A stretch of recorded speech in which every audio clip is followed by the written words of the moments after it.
all live with a lot of stress these days. People all around the globe, people in the workplace in particular, snap a lot more often. How do we deal with all the stress that we've got today? How do we design a workplace that's harmonious? How do we design a happy culture in the workplace? That's the topic of our conversation today with Dr. Lewena Bayer. So don't go away. We will be right back with the Writers' Corner live show.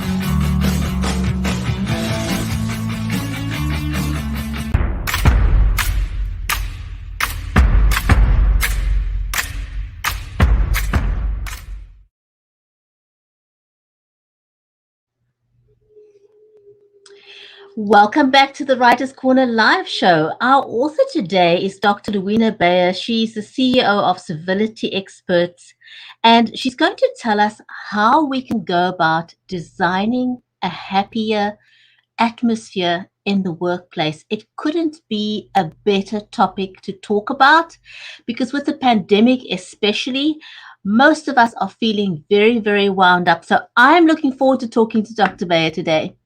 But before I do that, I want to introduce my friend and co-host, Mary Elizabeth Jackson.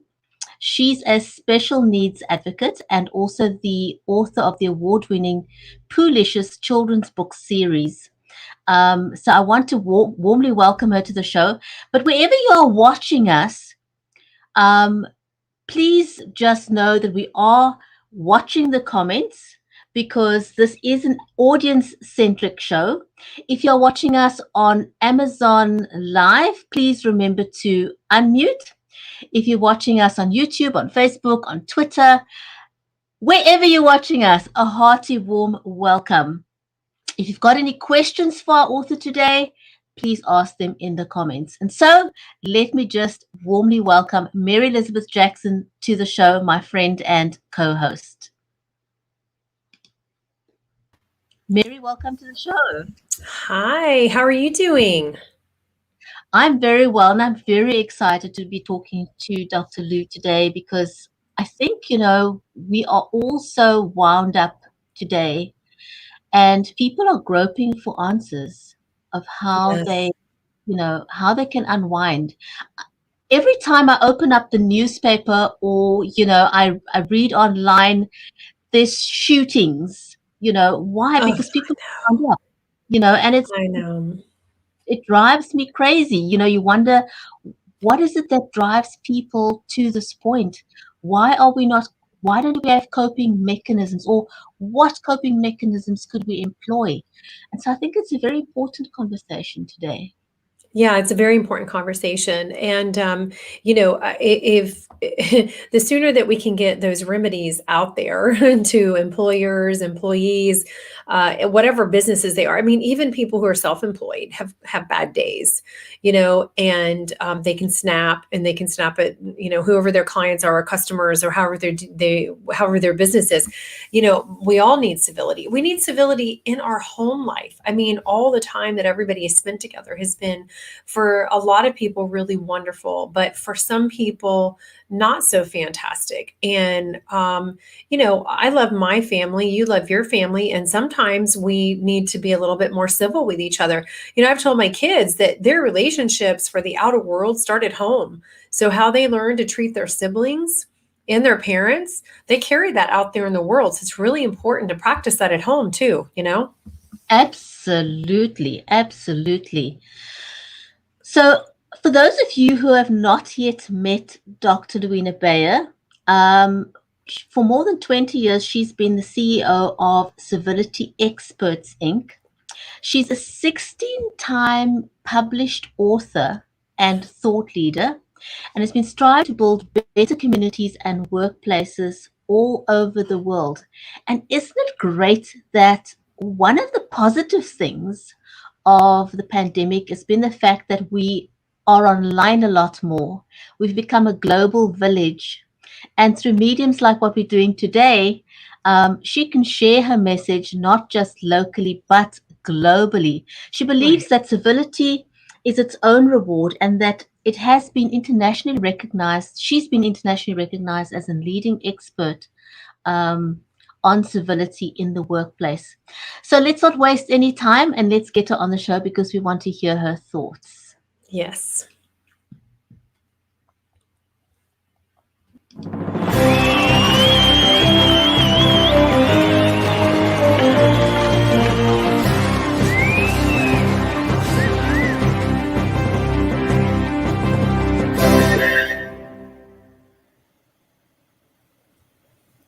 Hi, Dr. Lou.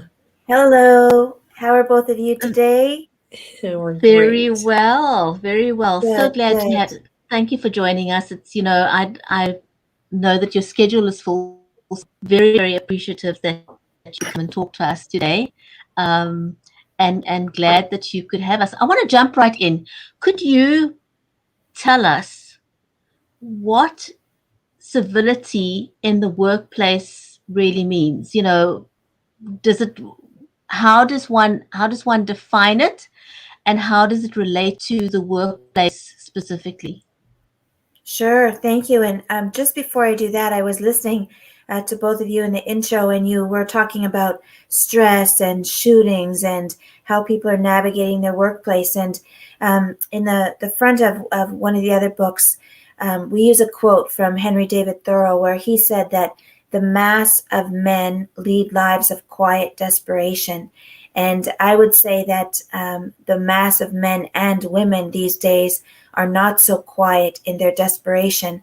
And a lot of that desperation, based on our research, stems from how they're treated at work and these stresses and the perception of inequities and inequalities and incivility generally. And so the outcome of incivility is all of these things you mentioned, really poor people treatment and crime and all of these things that manifest as a result. And to answer your question directly, civility is a mindset. It's when people choose civility, it becomes part of their character. It's who they are, and that impacts what they do and what they believe and how they make decisions. Civility is a measurable competency in practice, and so it goes way beyond just being nice or handshakes or eye contact.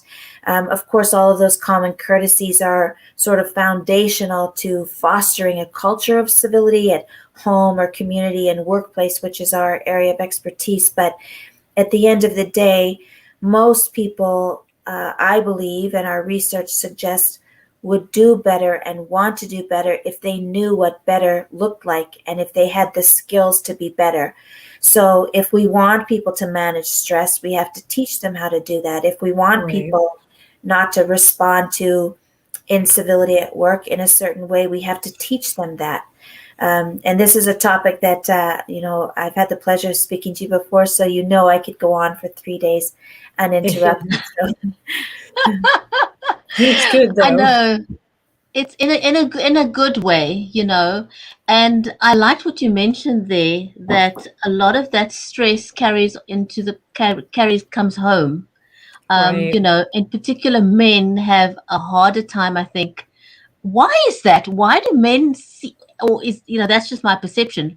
It just seems that men have a harder time processing that stress at home and then at work, and then they come home and take it out on the wife or their families. Incidentally, my in-laws had a rule where they came home from work. They were medical doctors, and were high stress environments. And when they came home, they had a rule with their children that for the first 30 minutes after they arrived home, they didn't interact with them. They needed that time to de-stress, and after the 30 minutes, it was family time. It's a Can good you talk a idea. little bit about why that is that men possibly find it harder to deal with the stress in the workplace than women. Is that a thing? Well, my findings, and when we're interacting in the workplace now, we have both men and women in roles of authority and power positions and so on. And I would say that some of it is individual and personality and upbringing. There's all kinds of factors, but I think generally society's expectations in the last 5 to 10 years with Me Too and other issues kind of being raised and brought to the forefront, I think it is very difficult now for men, especially, maybe to know where the lines and the boundaries are and what constitutes aggression versus assertion. Can they yell? What words to? I mean, I think it's a challenge that everybody deals with, but I would say, in my experience, there's still kind of an imbalance in terms of what is allowable when you express emotion at work for women versus men. And because for men, traditionally, it would manifest as pounding a table, something physical, which now is completely off limits, where a woman could, show some emotion on her face or leave the room and have a little cry or whatever. Not that some women aren't physical too.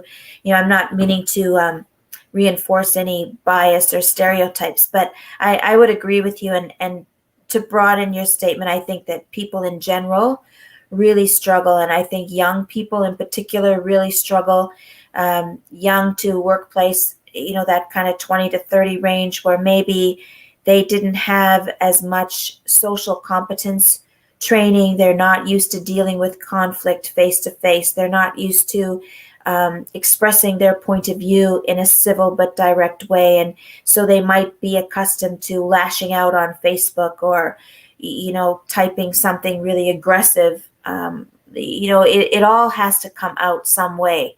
So if we don't let it out at work, we don't manage that stress, we don't find ways to be restrained and resilient under all of that pressure. We do take it home. Maybe it's when we're driving, road rage. Maybe it's the way we interact online. Maybe it's the way we treat the postman when he walks up the sidewalk. It manifests some way. So part of civility training is teaching people respect for self and for others, restraint, which is some of those ways to cope with all of that, and responsibility, understanding where we're accountable legally and ethically and morally, and where the line is in terms of what we can and can't do, what we should and should not think, or how to behave generally. Yeah, they got to have those boundaries. And a lot of people don't have boundaries because they weren't taught boundaries at home. So I would like to know what some of the triggers are you think, and you've kind of touched on some of them, but some of those triggers for incivility in the workplace. And you've kind of talked about those, but can you think of any others?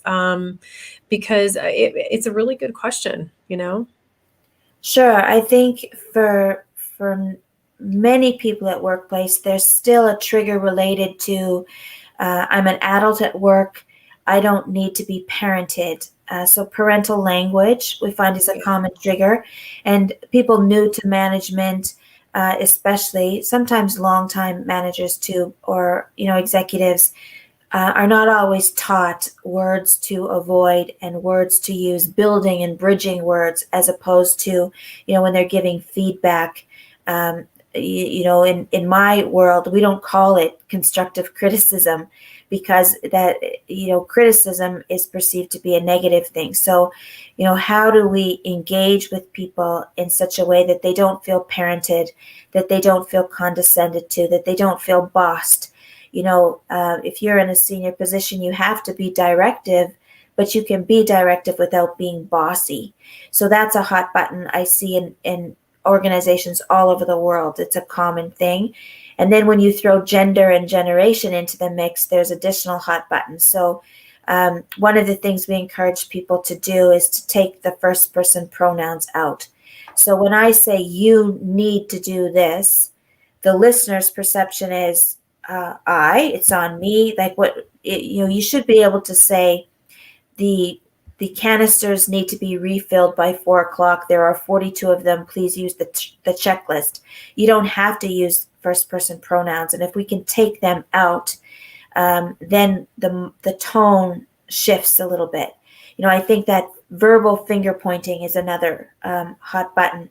And then I think something else is presence. This is a really easy thing to fix, but people have to be taught it. So from a nonverbal communication point of view, that you would square your shoulders, that you would point your feet in the direction of the person you're interacting with, and that you would engage with them, direct eye contact and engage visually, as opposed to barking directions as you walk by or kind of waving and not even looking at them. This being present and acknowledgement. Being ignored was the number 3 trigger in our surveys. So, there's 3 there, but there's literally hundreds, of course, and it varies by culture and context. Yeah, absolutely. That is it. But I really like the thought that being focused and present and acknowledging the person that's in your presence. Because I think, with social media and information overload these days, our minds are often so distracted that we fail to live in the moment.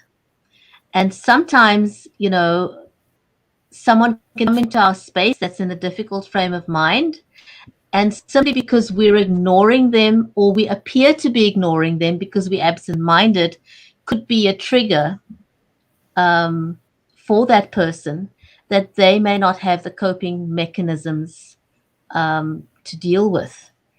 So I think, just being aware of these nuances that you mentioned in our everyday life could definitely contribute to making things just a little bit better. Do you think that in any way social media has possibly influenced our inability to interact civilly with each other? Oh, absolutely. I think that there's positive aspects of social media in terms of global reach and being able to engage and interact with people with whom you might never, ever have been able to be in contact with previously. But I think the medium itself, if we're just typing, if it's all just written communications, you lose the nonverbal and verbal and tonal piece that is sometimes rapport building. I also think that some of the unwritten rules of social media, many people don't learn them initially. They kind of learn by living in that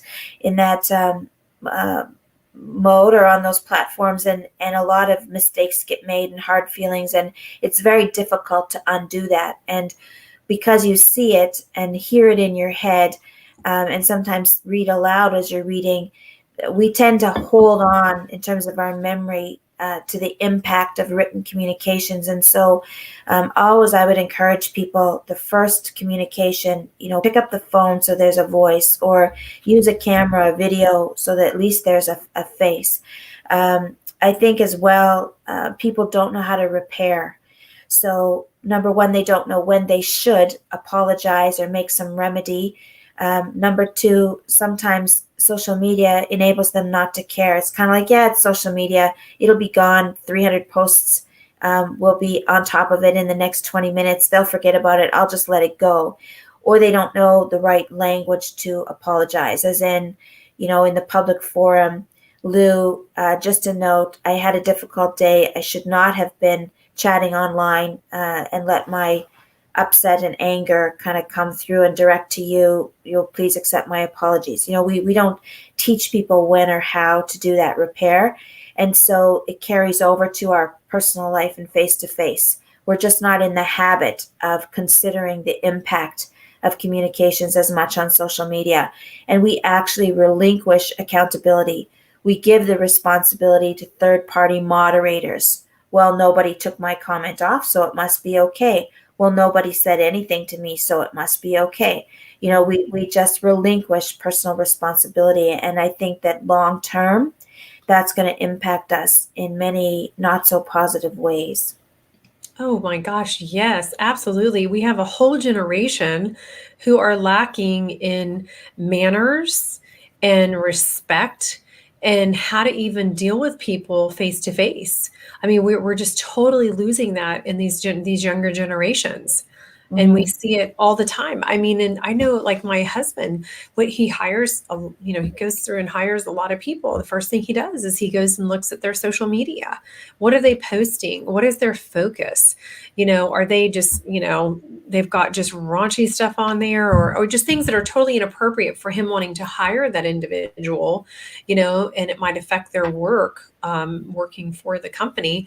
So I think that's where we need to somehow get through to these younger generations. And I'm not trying to stereotypize anything, and that's not even a word, but you know what I'm trying to say. Mhm. So, we just, because I see it in my house, and it's a great concern I have, and especially kids who social media is really great for kids who maybe on the spectrum, maybe have sensory issues, maybe they have a hard time communicating. So it's really great for them to be able to text. But then there's so much that gets lost in that.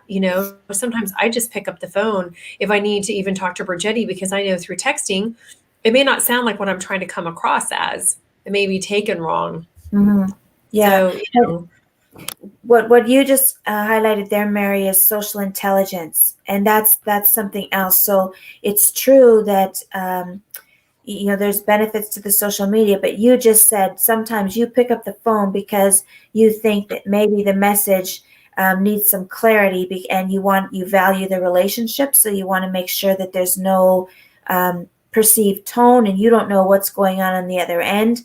So you're some people would call it common sense, but because it relates to a relationship, it's an aspect of social intelligence. And you learn social intelligence by living and being in the world and interacting live with people. So your ability to kind of consider the context and think about the impact and be other focused. We see from a great deal of research, it's validated in different sources, that social intelligence overall has plummeted in the last 20 years by about 60%. So people are not as able to read nonverbal cues. They don't know the written and the unwritten rules, and they don't know how to adapt their social style appropriately. So this is something else that is critical to teach people. And I would say, in fact, that second to teaching people to be accountable for their own knowledge, an aspect of continuous learning, which is one of the skills that underpins civility, I think the second most significant and low cost, actually easy to teach, that significantly changes people's life skill is social intelligence. And that's the second skill that underpins civility. That is a great phrase, social intelligence. I think it nutshells it quite well. yeah, it Um, does. and they're two very simple words, but the lack of application is what causes the problem. It's the little things that make a difference. Sometimes, it's not always huge things, but it's the little things that we don't do that become triggers, not just for ourselves, but also for other people. Who did you write the book specifically for? Did it have any sector in mind? Did you write it for large corporates, or was it just anybody in the workplace? Well, Civility at Work, this version, the previous book that this one expands on was called 30% Solution, and it's still available, and it was predominantly written for HR, for leaders and management, because it provides details about building a civility initiative and the need to create this culture, and how leadership actually is responsible for creating the culture. And this new book, Civility at Work, is really intended for anyone. Small and medium-sized businesses would benefit, Fortune 500, anyone in the workplace, generally any individual at work. But really, I would say anyone who perceives him or herself a leader, whether they have a title or not would benefit from the book. There's strategies and tools, resources to help sort of offset, mitigate, preempt all of these kind of traditional incivilities that we experience at work.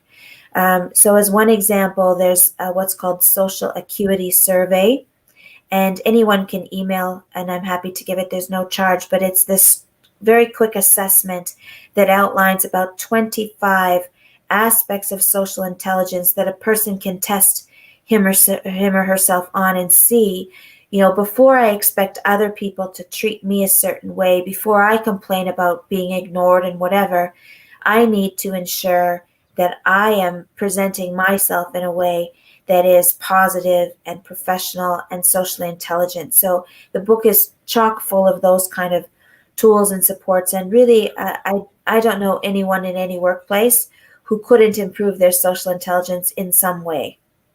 Amen. Isn't that the truth? So we have a few minutes left. And do you have any thoughts on, and I'm sure you have so many thoughts, like you said, you could talk for 3 days on this subject, and it really does go on and on because it affects so many areas of our lives, not just the workplace. But any thoughts about how the pandemic has affected civility in general? And you could probably really unpack that one, couldn't you? Well, I think on some levels, it's been really positive. People spend more time at home, which is a good thing. They interact with their close family who maybe they haven't been able to. I mean, there's all kinds of positive things too, but from a negative point of view, people don't understand that the reason we meet and greet, there's 5 expected behaviors in North America greetings.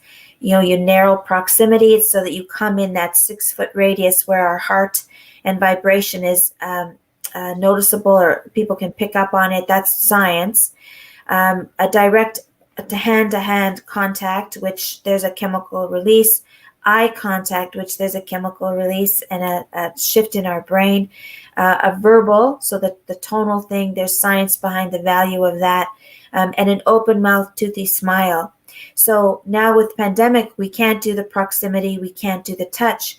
At the very least, we should be trying to be really deliberate about eye contact, about a verbal acknowledgement, about an open mouth, toothy smile to build trust. We have asked people, we've told people what they should not do in this pandemic, but we haven't really given them tools or insights into what they should do or could still do to build contact and rapport and trust with other people. So I think, we really fell short. Of course, the safety is critical, but there's some psychological safety aspects that we completely overlooked or ignored during this whole thing. And I feel like it's gone on long enough that there should and could have been some additional education and supports or suggestions that would help us kind of navigate the mental and social emotional aspects of it better than we've done. We can always do better, isn't it? I mean, we're so far from getting things right. And we're doing things, we're doing too many things wrong these days. And I think it'd be good if we all could step back and simply just take a look at ourselves. And I like the fact that you've got these workbooks that we could work through. And thank you for offering those free of charge. So, people can just do that quiz and find out where they are at. I believe that we can't move forward until we've assessed where we are at. And I think the quiz will kind of do a pattern interrupt for us and sort of say, maybe highlight something we're completely unaware of. And since it's free, if you're watching this, please go and have a look at the book. The book's in the carousel, and do the questionnaires free of charge. Email it to Dr. Lou, and at least you'll be able to assess where you are at. Perfect. Sounds Thank you. sounds great. Well, we loved having you on, and we need more and more and more, Dr. Lou. You have so much great knowledge and data research-based information. So we will have to have you back on. So thank you so much for joining us today. We thank you for our audience being here, and we're all around the world. You're in Canada, and Bridgetti's in South Africa, and I'm in the United States. So hoo-hoo. Woohoo! Thank you both. Thank you. I love the fact that, it's one of the pluses of the pandemic is that we are able to, or people are more open to connecting online. And I love the fact that I do most of my personal interaction online, and you can show, emotion being in front of the camera. Some people sort of feel that, it's difficult to be who you are, and it may take a little bit of a practice to truly be yourself in front of the camera. But I think, the camera does afford you the ability to show warmth and empathy if you learn how to use your camera effectively. Mary and I have been doing this show almost 3 years. for 3 years now. I wanted to say hello to Woody. Woody says hi on Amazon Live. So I want to say hello to him there, give him a shout out. We've never met in person. We live in 2 different continents, 2 different time zones. But, we've become the greatest of friends, and we've done all of that online, Mary's children know who I am. I know who they are. And, I love when her little guy thinks he can just come and visit, or he can take a quick swim to come and see me. Absolutely. Yeah. And we've gotten to, be able to share a lot of joys and sorrows and celebrations in each other's lives. So this has been such an amazing tool. There are a lot of positives to being able to connect socially this way. Hopefully one day we'll get to meet in person, and we'd love to sit and have coffee with Dr. Lou. That would be so fun, wouldn't it? I would like that too. Thank you. And I really do want to encourage people. We are online, but I see a lot of people turn their camera off. And you especially when you're on Zoom, because everyone's on Zoom, every Dick, Tom, and Harry's using Zoom, but turn the camera on, because it's a way of being able to express yourself, to see people smile. People are still masking up at the moment. And we want to see each other's reactions, and the camera gives you that amazing ability to just show warmth to people by giving a smile. And here's a quick tip. We're not talking about camera confidence or anything today, but here's a quick tip. People have the natural inclination to look at the screen when they're online, and it gives people the idea that you're disinterested or distracted. But look at the camera. When you're looking into the camera, people can sense that you are actually paying attention. People then can sense that you're looking at them, because that is how you make eye contact. And I want to say hello to Hermiga. I hope I'm not butchering your name. Hear me roar. Sorry, I just got that right. Hear Me Roar says hello on Amazon Live. So Hear Me Roar, great to meet you. So make eye contact with your camera. That's a great way to tell people you care. It's a great way to show people that you're paying attention and that you are listening. So if there's one skill that I can encourage you to learn, then it's that. Make eye contact by making contact with your camera, because that's how people know you're paying attention. Dr. Lou, thank you so much. Thank you both. Thank you. Bye. Bye for It's now. been awesome. Thank you, everyone, for watching, for joining us. It's been great. I hope that you've enjoyed the show as much as we have, and we can't wait to have Dr. Lou back again on the show. So thank you, everyone. Take care. Be safe. Love to each one of you. Bye for now.